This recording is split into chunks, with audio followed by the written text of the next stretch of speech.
This was done by Dante, and this is very much Barbara what I saw, Whitfield was a except presenter at the October Assist Conference in San Mateo.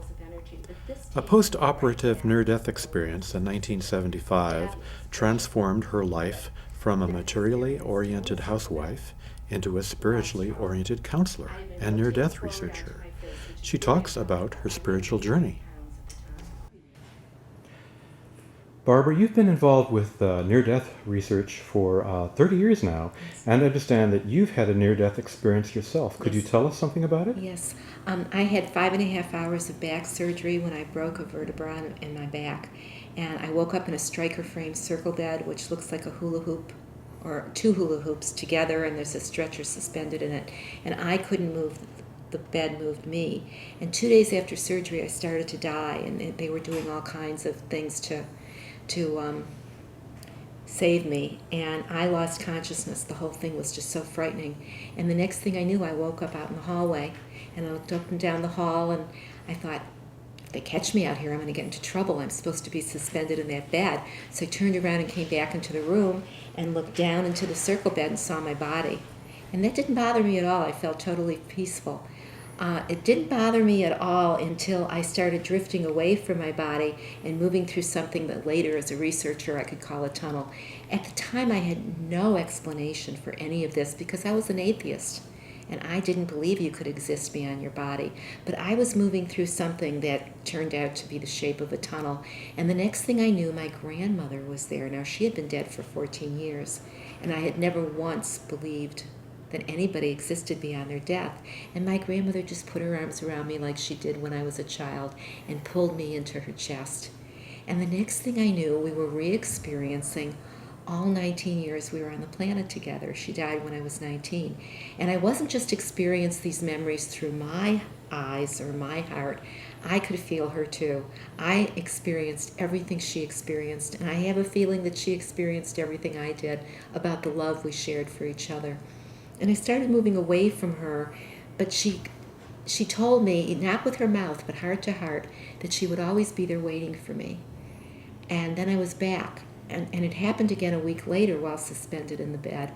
This time I was awake when I separated from my body. I was crying hard. I was laying on my tummy, and I looked down and I saw her. It sure wasn't me. I was up near the ceiling.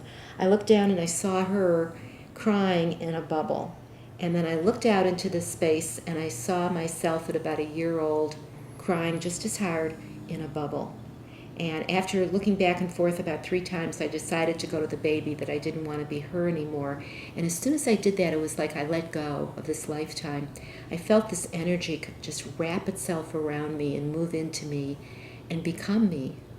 And just like with my grandmother, this energy let me see through its heart and through its eyes. And now I can call it God. At the time, going from atheism to having this experience, I couldn't use a word, but now I know that was God comforting me. And together, we moved to the baby. And that baby was in a cloud that contained thousands of clouds, and thousands of bubbles. And in each bubble was another event from my life. So we had the experience together of bobbing through the bubbles, and at the same time there was a linear sequence of the 32 years I had been here in this lifetime. And I kept hearing myself say, no wonder, no wonder. And that meant, no wonder you are the way you are. Look at the abuse you had as a child. And when I would think that, this energy would hold me tighter. And looking at it now, it was such a powerful experience that if that energy wasn't holding me, I don't think I could have survived. I think I just would have exploded.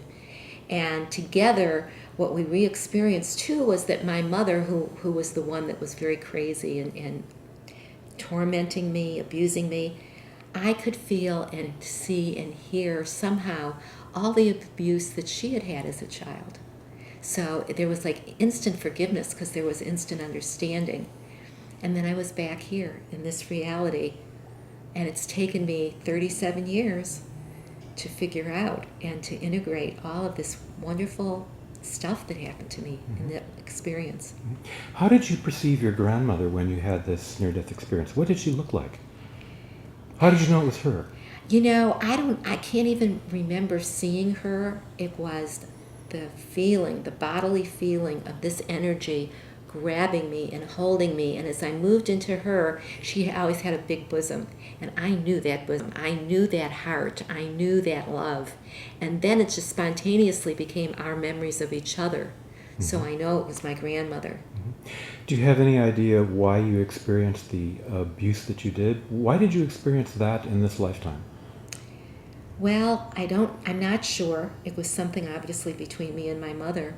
And the only way I see any meaning out of it now is that I've become a psychotherapist and I work with people that were traumatized, abused, and neglected as children. And I understand their path because I've walked in the same shoes. So for me, the curse has become the gift because I'm using my experiences and my healing to help other people heal.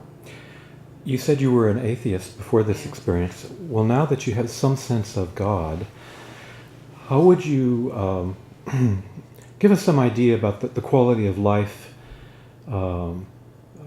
before your experience of God and after? Okay. What is the defining difference?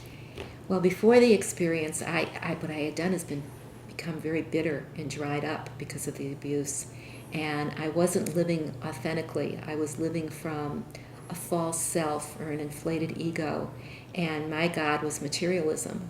So, I mean, we had the perfect house and the perfect cars. We had an airplane, a swimming pool, you name it. We had all the materialism you could ask for, 3 beautiful children, but it was hollow. And after the experience, except for my relationship with my children and my husband at the time, those mattered. But the materialism wasn't important anymore. I went back to school and I became a respiratory therapist, and I worked in ICU, and my patients were telling me about their experiences. This became the real, authentic me working in the world. Yeah. Did you find coming back to the world difficult? Very difficult because my family, especially my husband, did not want to see me change. They wanted me to be the way I was before, and I couldn't be the way I was before. How do they want you to be? Well, my husband, when we finally divorced 9 years later, kept telling me that it was my fault and that if I would go back to being the way I was before, we could stay married. But my interpretation of that was that I had to contract back down to this little person that I was before, that was just there for him and not there for myself. And that would have meant going back on Valium to suppress myself. I wasn't willing to do it. You said you had an experience of God. Tell us about that experience of God. Yeah. It wasn't an old man with a beard sitting in judgment of me at all. It was this very loving energy that had intelligence that we just can't even begin to understand, trapped in our brain, with the brain that we have. It was such intelligence that understood everything. And at the same time, no matter what I had done wrong, and there were things I had done wrong in my life, that energy, that intelligence just accepted me the way I am, just loved me the way I am, and let me know that the world, that the universe is so much bigger than we can comprehend. And if I would keep at it, if I would keep growing and learning, that there's joy, and even more important than the joy, God let me know there's peace, because I had never had any peace. Would you say that this experience was in another dimension? Oh, absolutely. Tell us about that. It was eternity. You know, here we are by the clock and the calendar every day, living in a linear fashion in the left hemisphere of our brain. Where I went, which is here too, but we don't realize it because we haven't expanded into it yet, is an eternity where it's forever. There is no linear time. There is no clock ticking. There is no calendar. There is this moment. There is the now. So I came in contact with the now. And when you're in the now, God is everywhere. And when I came back knowing that I was going to find out how to be this way here, in this reality, and then be there, be here now, knowing this eternity, so that when I die, my body may die, but this part of me that experienced God will go on and on and on. I'm wondering, is it possible to have some sense of God by, let's say, religiously paying attention to life in the now? Yes, absolutely. Religion can be a path to all of this. but only if it's a religion where By you're not- religiously, I mean conscientiously, Oh, paying attention to life in the now. oh, certainly, Yeah. certainly. People can get. This is why my husband and I wrote the book, The Power of Humility, because in that book we're talking about it being here and now and how to get there. It's really an easy journey, Mm-hmm. but unfortunately we have to convince our ego to let us take the journey. And the journey is a journey without distance, with a goal that's never changed. It's going inside and becoming our true self, Mm-hmm. and then being here for everything in the world. When you were on, let's say, the other side, did you feel a sense of detachment from the world that you left? Yes.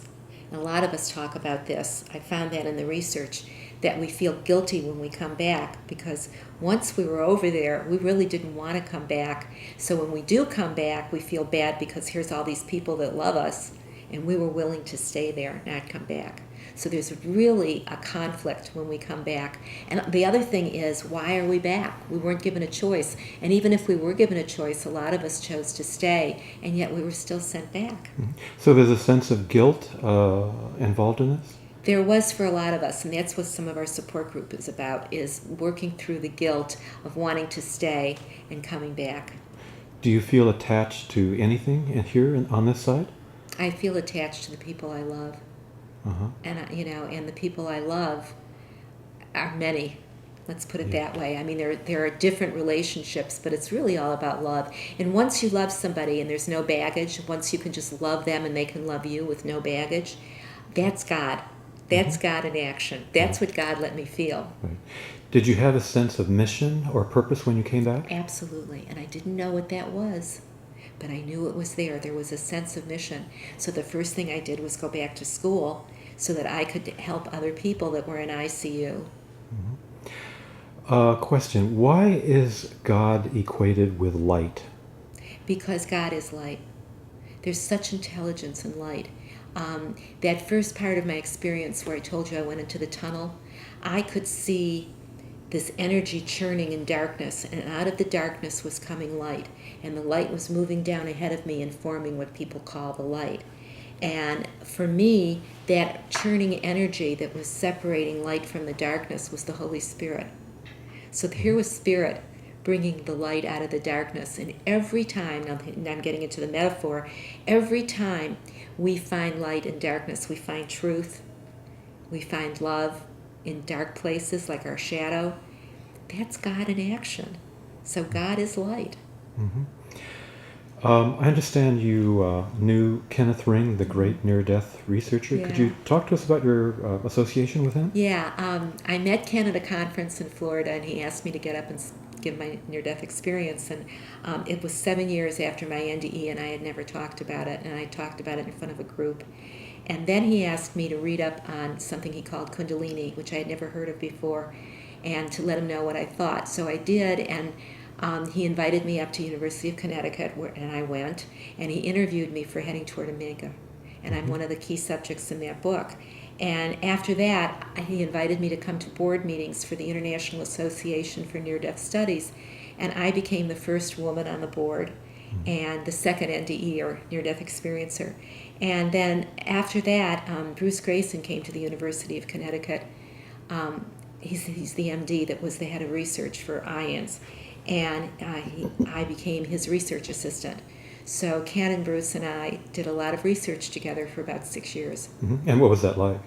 It was wonderful. It was just such a glorious time for me, because every day I was either interviewing people who had had near-death experiences, or I was reading about people who had near-death experiences, or Ken and Bruce and I were talking research. We were always throwing around ideas. Yeah. What is it like to interview someone who has had an intense near-death experience? What does that feel like for you? Well, first of all, it's a very delicate matter. You have to be careful, especially if it's for research, because you don't want to implant. I don't want to implant my ideas or my opinions about what this is. I want this to be their opinions and free-flowing. And at the same time, I don't want them to bring up stuff that they're not going to be able to integrate during this, and then they're going to leave, because I don't want them to leave with a bleeding heart. Right. So it's really tiptoeing around, and Ken is a master at this, and so is Bruce. They really know how to interview, and I learned a lot from them about how to do an interview with the near-death experiencers. And then for me personally, every time I did, it was like reliving my experience. We would get together, and the energy that would flow between us just became bigger and bigger and more beautiful. Did you feel that you were actually participating in the experience of the person you were interviewing by listening to them intensely? Absolutely. Every Yeah. time we give our experience, we're reliving it. While I was telling you my experience, I could see it, I could feel it, I could touch it. So when I'm doing that with somebody else and they're doing it and they're re-experiencing it, not only are we doing it again, but we're learning. Every single time we're learning more and more. These experiences don't fade over time. These experiences become brighter over time. Bruce did some research on this, and 10 years later, 20 years later, 30 years later, it's just as intense as it was when we first had it. So therefore, every time we talk about it, we're getting that dose again of love and energy and learning from it. Right. When you anticipate your own death, what do you experience? I've helped a lot of people die. I've sat with at least 50 to 75 people and helped them through. I certainly dread the pain if it's going to be something long-term that takes me, but I certainly don't dread the leaving. I look forward to it. I know that I can just focus on my sense of God and love, and everything will be fine. I just don't want to have the pain leading up to it. But I'm definitely, whenever it happens, ready to go. Okay, many people are going to be listening to this talk that we're doing right now. And what word of advice would you give them about death? If you're afraid of dying, read other people's accounts of near-death experiences. That really helps. I mean, we've done this in the research. We've had people that fear death read accounts of near-death experiences, and it sinks in. In fact, even Ken and Bruce say that the research has changed them as much as it's changed us. So read about it. Don't be afraid of it. Read about it. Okay, Barbara, I hope the people listening will take your advice. Thank you. Okay, thank you. Thank you.